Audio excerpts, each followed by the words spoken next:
থাক সফা মারওয়ায় দৌড়াবি, সাদা কাপড় পরবি, আল্লাহরে ডাকবি, বাইতুল্লাহ চক্কর লাগাবি আর বলবি লাব্বাইক আল্লাহুম্মা লাব্বাইক লাব্বাইক লা শারীকা লাক লাব্বাইক ইন্নাল হামদা ওয়ান নি'মাতা লাকা ওয়াল মুলক লা শারীকা লাক।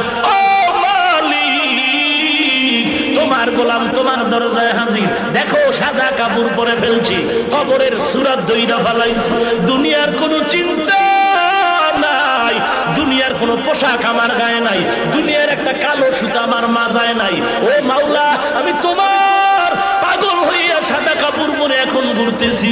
আল্লাহ ডাক দিয়া কয়, একবার তুই সফায় দৌড়া, আর একবার মারওয়ায় দৌড়াবি, আবার আমার অর্ডারে বান্দা মিনা মুজদালিফায় যাবি, আরাফার ময়দানে যাবি। তুই যদি যুক্তি দিয়া কও কাবার ঘরে নামাজ পড়লে 1 রাকাতে 1 লক্ষ, কিন্তু মিনায় গেলে মিনায় ময়দানে নামাজ পড়লে 1 রাকাতে 2 রাকাতের সওয়াব নাই, আরাফার ময়দানে 1 রাকাত নামাজ পড়লে 2 রাকাত নামাজের সওয়াব নাই, তাহলে ওখানে বইরা লাভ কি? আমি মক্কায় বয়া বয়া আল্লাহর সাথে লাইন লাগাই।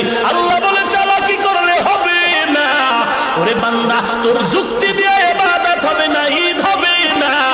আমি মাওলার গোলাম, আর আদেশ মানার দ্বারাই হবে ইবাদত। 1 লাখ বুঝি না, 50,000 বুঝি না। আমি বলছি আরাফার ময়দানে যাবি, খোলা আকাশে চিল্লায় কানবি। আমি মাওলা অর্ডার করছি মুজদালিফায় দৌড়াবি, পাথর টোকাবি, খাম্বায় ওই খুঁটির গোড়ায় গিয়ে পাথর মারবি। হাজারা দৌড়াইছে ওই সব আমার তুই